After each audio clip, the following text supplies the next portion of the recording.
WIONnews.com. World is one.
Hello, welcome to This World.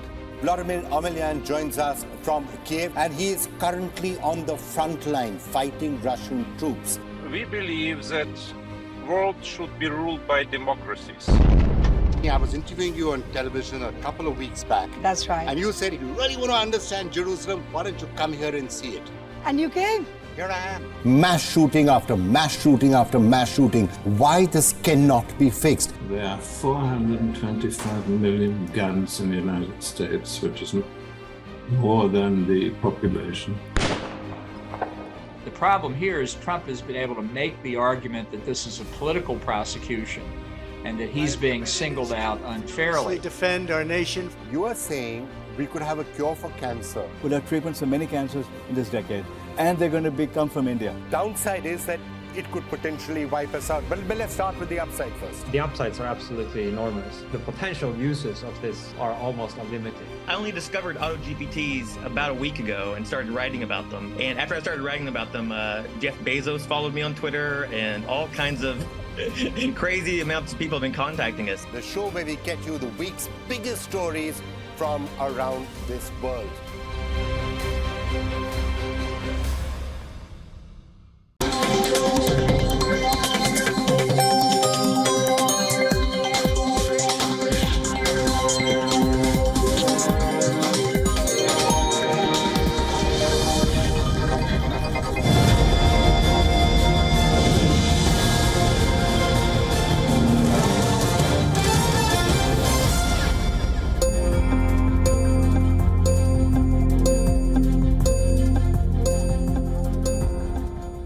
Hello and welcome to WION World is One, broadcasting live from London. Let's get straight to the headlines.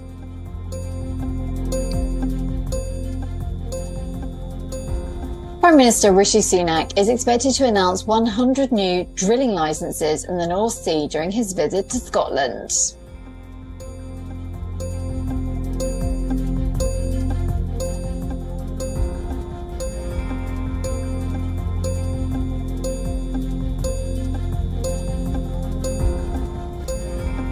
The Italian Defence Minister has said the move to join China's Belt and Road Initiative was wicked and atrocious.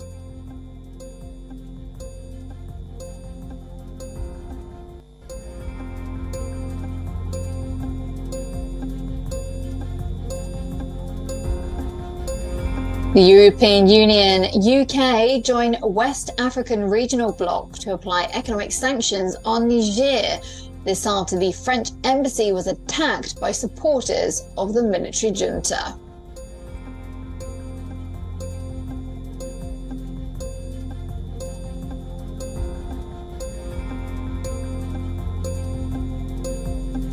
Explosions heard in the Kyiv-controlled city of Kherson as Russia retaliates against Ukraine's drone strikes. The Ukrainian drone had earlier hit a police station overnight in the frontier Russian region of Bryansk.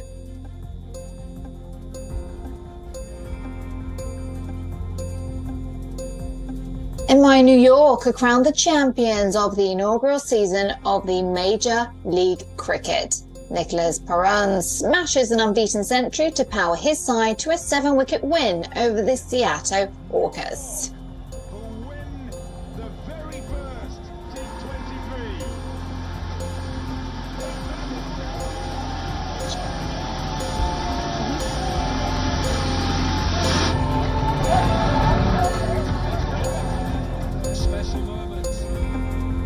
The UK Prime Minister Rishi Sunak is expected to confirm that the British government will issue 100 licences to companies that want to extract oil and gas from the North Sea. Well, the government is also expected to announce 2 new licences for carbon capture and storage in the North Sea. Well, this in an attempt to mitigate the environmental impact of maxing out production of the North Sea's oil and gas reserves. Well, these moves, they are set to announce during Sunak's trip to Scotland. We're awaiting these announcements on that trip. Now, for him, fossil fuels are a key part of Britain's transition to net zero.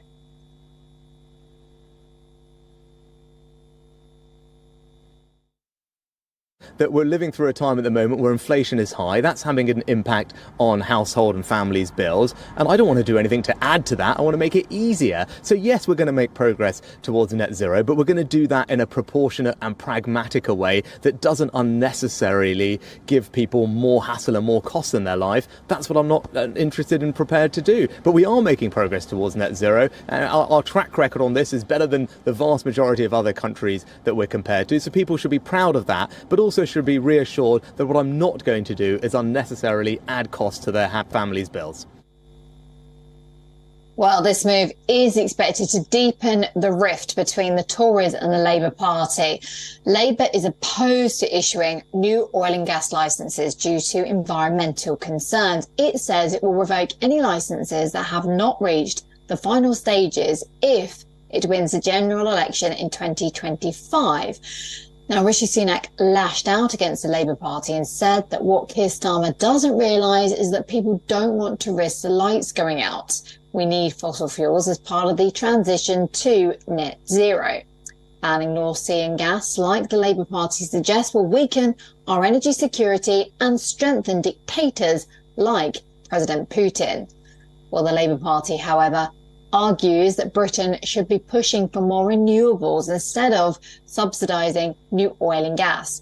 Well, a spokesperson from the party said the government's move to continue with a failed plan would hamper the nation's climate commitments.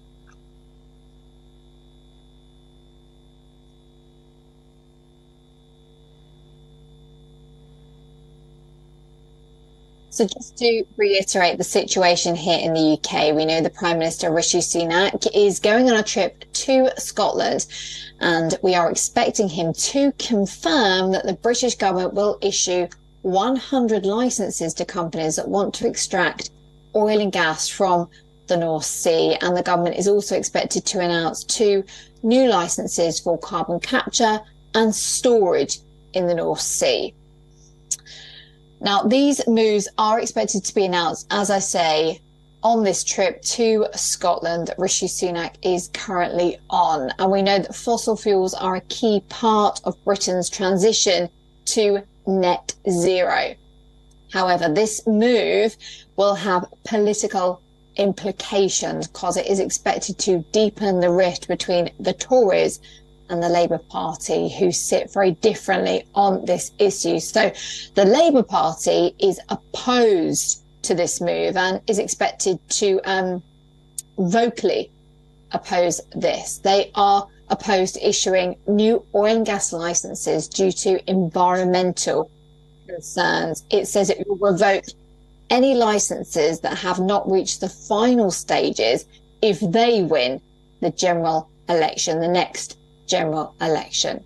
But Rishi Sunak has lashed out against the Labour Party, and he said that what Keir Starmer doesn't realise is that people don't want the lights to go out. I believe we've got our London correspondent with us now. Alex Isaac is joining us for more on this. So when it comes to this announcement, many people will be pleased about it. More jobs, positive for the economy, many people are going to be angry and upset, not least the Labour Party. It goes against their stance towards environmental issues.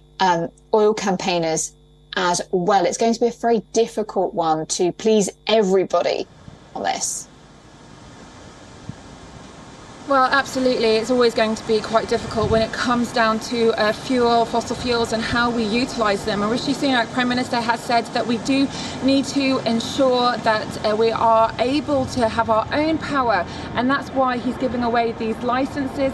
But there are going to be many questions around exactly how they're going to be utilised and whether or not those energy companies will ensure that the energy given into the UK is going to those within the UK, or is it going out to profits? We have a problem at the moment with some of our oil lines that a lot of those profits are coming because they're exporting that oil. So there does need to be a conversation about going forward. At the moment, we do know that wind farms also do give like a huge amount of electricity, and that's what Labour has been suggesting to go forward, adding more wind farms. But then there's that they are technically, a blight. They have to be put in. A lot of people complaining about them. It is really a rock and a hard place. But this is a contentious situation, specifically in Scotland, because it was one of the pushes when SNP wanted to have an independence referendum. They said that they would be able to ensure that everyone in Scotland would be able to get as much from the North Sea oil, and they would be able to power their own economy. And of course, the Indie Ref didn't come about. But now that the UK government is suggesting that this could give a huge range of power and therefore help with fossil fuels, that's going to be quite interesting take on as well with the next elections and what Labour are going to be trying to push forward. They want to get net zero. Rishi Sunak says he also wants net zero. So we're going to be seeing what happens as he goes today to Aberdeenshire. Alex Isaac, thank you so very much indeed, following Rishi Sunak on the way up to Scotland to talk about those new energy deals. Italy is the first developed nation that joined China's flagship Belt and Road Initiative. Well, Italy, they signed the deal in 2019. The government is still deciding to renew the deal or not because it's due to expire in 2024. Now, amid this, the defence minister slammed the move and said the initiative has done very little to help exports. So the defence minister, Guido Crosetto, made some bold statements while giving an interview to an Italian newspaper. He used the words like wicked and atrocious to describe Italy's decision to join the Chinese flagship initiative. Now, he says China was the only winner in the deal. Well, Italy's decision to join the deal in 2019, as I say, was also criticised by Western allies at the time. Now, the defence minister said, and I'm quoting him here, that the deal increased Chinese exports to Italy without having the same effect on Italian exports to China. Now, he further said that the issue was how Italy can walk back from the BRI without damaging relations. Now, China is a competitor, but also a partner. The deal will be automatically renewed in March 2024 unless Italy makes a formal request to withdraw from it by December 2023. Now, Beijing has launched a diplomatic campaign to try to persuade Italy to renew the deal. They're sending senior officials to the country to lobby on the case. Well, to understand more about the deal itself and some of the reaction that we've had from Italy and also from Western allies and China as well, we've got correspondent live from Rome. It's Giles Gibson. Giles, great to have you back on the programme with us today. So the Defence Minister of Italy not mincing his words by any means here.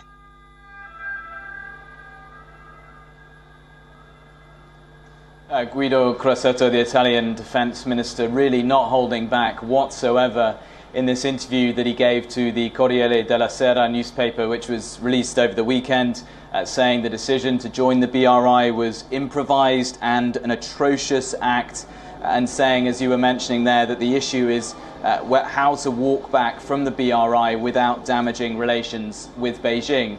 Now, this is fascinating for a couple of reasons. Firstly, because Crosetto is the defence minister. This is not really in his brief as defence minister. It's more, you would think, the sort of area of expertise of Antonio Tajani, the Italian foreign minister, and of course the Prime Minister Giorgia Meloni, who has to make this a big decision by the end of 2023. And it's also just such a different tone to what we've been hearing from Meloni, who's been very cautious about her public statements about Italy and its membership of the BRI. She said, for example, on a trip earlier this month to Washington, D.C. to visit US President Joe Biden at the White House, that we will take a decision before December. So really being very non-committal in those comments, a very different tone to what her defence minister has been saying over the weekend. Giles Gibson, thank you so very much indeed. Corresponding live there from Rome here on WION World as One. Well, despite the UK having led imposition of Western sanctions on Russia now, the new report suggests that British manufacturers continue to supply Russia with key industrial equipment. Well, let's maybe unpack this, because despite government claims on restrictions, trade data analysis has revealed that the UK companies are still permitting to export equipment, important equipment to Russia's fossil fuel and mining industries. Now, this data, it's been acquired by The Times and the European investigative group Data Desk. Now, while some UK companies continue to exploit these loopholes, you could say, and export goods to Russia via these other countries, the US Yale School of Management has flagged 5 major UK-based companies who have declined to join the corporate boycott altogether. So, as mentioned earlier, some companies, they are able to maintain trade, finding these loopholes, despite the UK's Department for Business and Trade claiming that it has significantly reduced goods being exported to Russia. Now, consumer goods giants, for example, like Unilever, they are continuing in some form to trade with Moscow. Hill & Smith is the latest major UK listed company to be probed over its links to Russian trade. Now, their business has not stopped, according to this report. Now, this even after Moscow launched its special military operation in Ukraine. BP, one of the UK's listed companies with the biggest investments in Russia, had announced that it would be disposing of its Russian assets. However, this process has not been fully completed yet.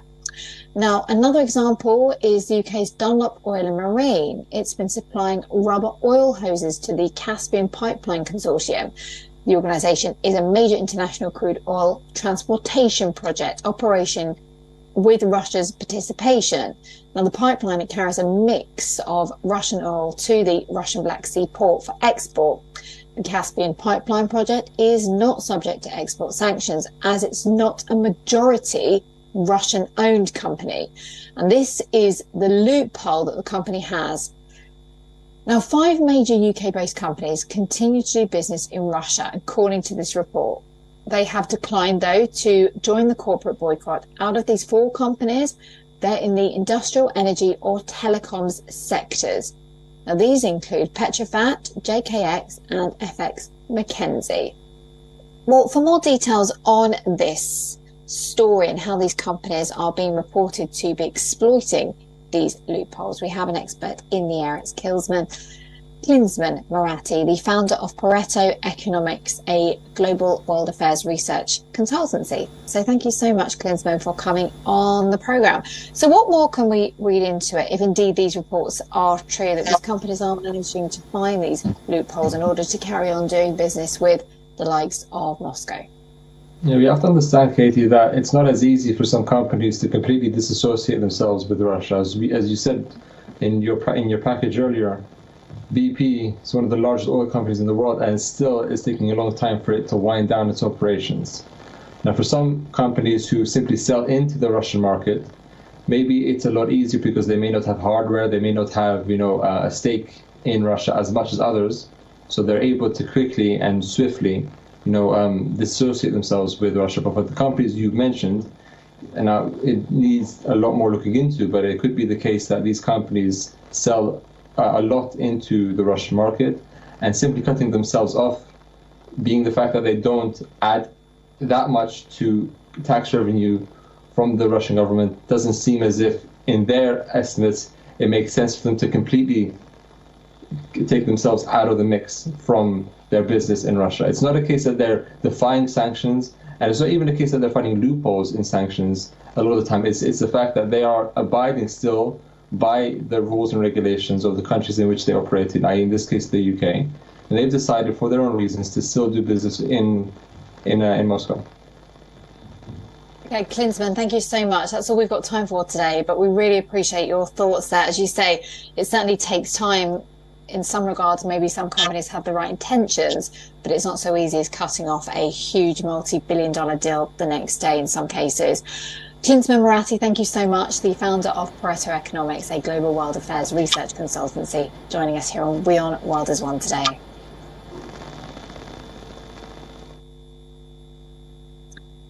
Well, the COVID pandemic is long gone, thank goodness, but it looks like the virus itself is still continuing to haunt at large. Well, the UK Health Secretary Agency has said its surveillance shows an increase in COVID cases in the country, but out of fear, the sales of COVID tests, they've actually shot up by a third this month.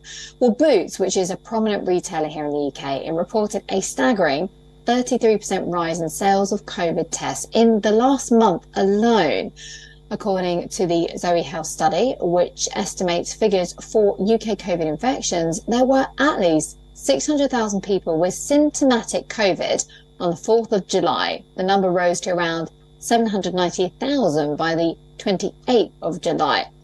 Now, the UK Health Agency surveillance also shows a slight increase in cases and hospital admissions, including those in intensive care as of the 20th of July.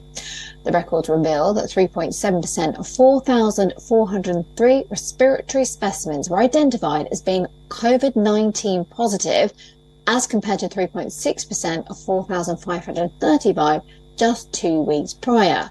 Now, according to local reports, alarming infection rates are prevalent in the southwest of England. The area is reporting to be 931 and 1,628 daily new cases per million people.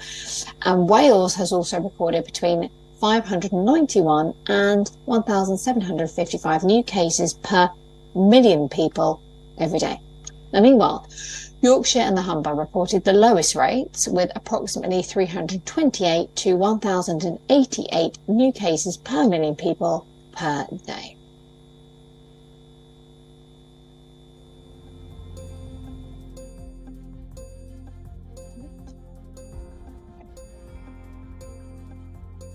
Okay, let's talk sport now, because there's been several transfers this summer, raising a few eyebrows, we should say, but those deals could be reduced to a footnote if one particular move is completed. While Paris Saint-Germain's superstar Kylian Mbappé is reported to be in talks with Liverpool over a sensational one-year loan deal. Well, it's no secret that Mbappe's ultimate loan deal tabled by Liverpool gets Mbappé out of Paris, provides the French club with a fee of sorts, and also his respect for Liverpool and Jurgen Klopp in the past. And his mother, who is also his agent, is a Liverpool fan.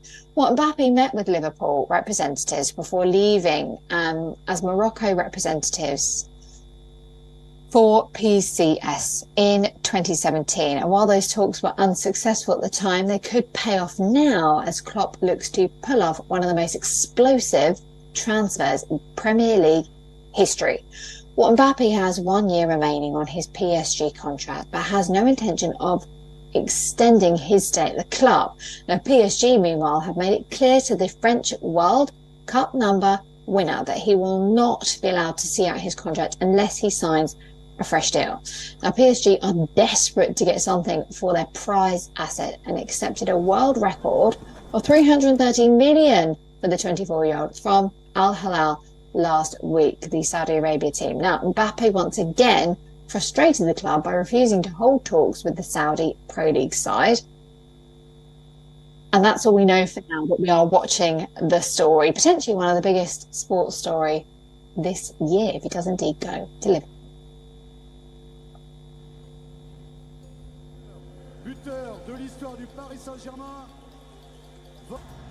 Thank you so very much indeed for your company today. I've been broadcasting live from London, but we're getting back to the international desk shortly here on WION World is One. Goodbye.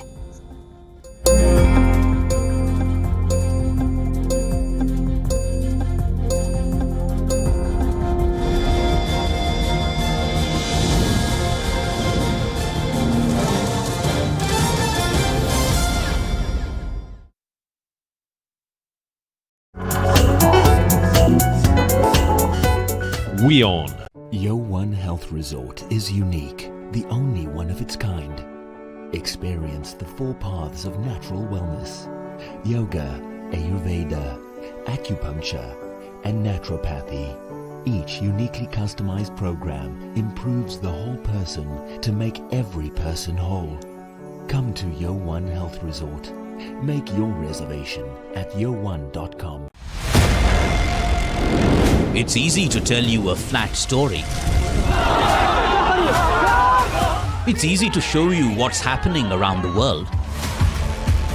We do the difficult part. This weapon has been banned, but the US, Ukraine and Russia do not find the bombs problematic. We also tell you why what's happening. New drug is making a difference in the fight against Alzheimer's. This medicine helps slow down a patient's cognitive decline. We look beyond the text. We give you context. Is China preparing for a war in the Himalayas? And tonight, we come to you with some proof. Hypocrisy is stunning. Do leaders mean what they say? Do they ever say what they mean?